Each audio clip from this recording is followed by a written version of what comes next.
Here I'm going to do my best to demonstrate and explain the beginning steps of glove training and how to get them recognizing the glove as a feeding cue and following it. As you see, in the very first stages, you're not going to be wearing the glove. This would make your hand change to them and make it more intimidating, and they'll be less likely to be accepting of the situation.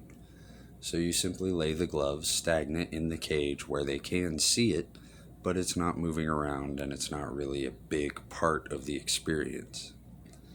In the very, very beginning of this training technique, you may even have to put a food dish on top of the glove somewhere in the cage and allow them to eat without you present.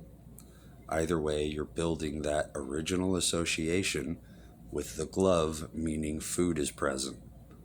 And you keep doing this without wearing the glove and without them being too visually focused on the glove for a few weeks, until what you're looking for is when you open the cage and they see the glove, they approach it and they have a personality about them as though they're expecting food.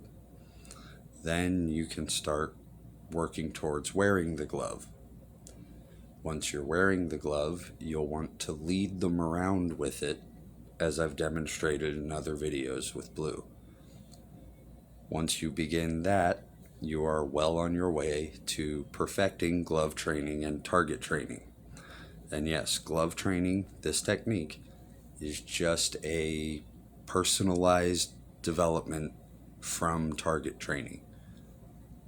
However, putting the glove on and wearing it, as you've seen with Blue, does make them focus more on you and makes them more susceptible to training cues and more receptive to being trained controlled behaviors.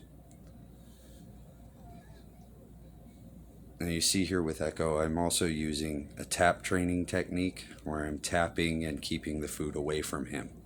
When you're first working with a small monitor, they may be very nervous of your presence. Any small lizard may be very nervous of your presence. This is also where some of my hand taming and handling and training techniques come in, like tent training, bath training, and in the cage handling, as I've shown in other videos and I will continue to show in more videos to come. However, when you're starting with this glove training and target training, like I said, you're just wanting to have that glove present and associated with the experience. But you don't want it moving around, you don't want it to be the main focus of the experience just yet. Now, when you're tap training or you're doing this with your small lizards, they may be pretty fearful of the tongs if they haven't been tong fed before. That's where you'll start by, like I said, doing a food dish on the glove in the cage. And when they start looking around the glove for food, even when food isn't present, then you can put the glove in the cage and try to tong feed them. I would recommend keeping the tongs away from them. Don't try to put it in their face. Don't try to get it too close to them.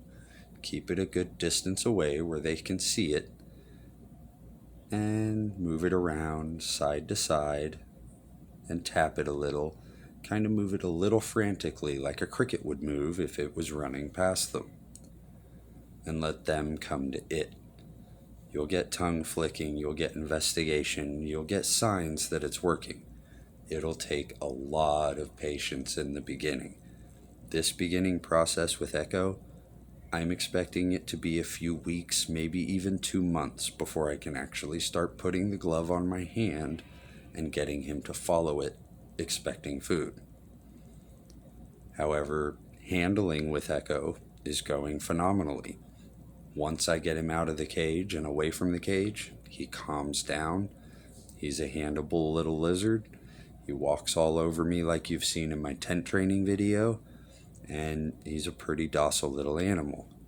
But he is yet to trust me enough to take food openly and willingly without any nerves. As you can see, even right here, he's still kind of puffy and wary and nervous of the tongs. And it is because I'm the first person to ever tongue feed him. He's nervous of the change on my hand. They're intelligent. They notice every little change in circumstance. That is what makes them glove trainable. He will eventually learn that that glove on my hand is a major change in my presence, and it means food, the same way that Blue has. And when you begin and they are nervous of you, don't be too pushy. If they start to back away, just back away and try again. You don't have to be too worried about making them eat until they become emaciated or skinny. And like I said, you can always place the glove in the cage with a food dish, and this is adequate.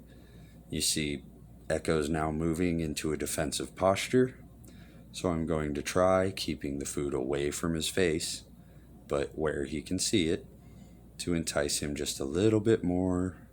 There, we got a tongue flick, but he's not quite interested. Now he's tilting his head away and puffing up. Echo's done. So we're going to stop pushing the issue and we'll back off away from him. So there you have it, the beginnings to glove training. Thanks for watching, and feel free to comment with any questions you may have.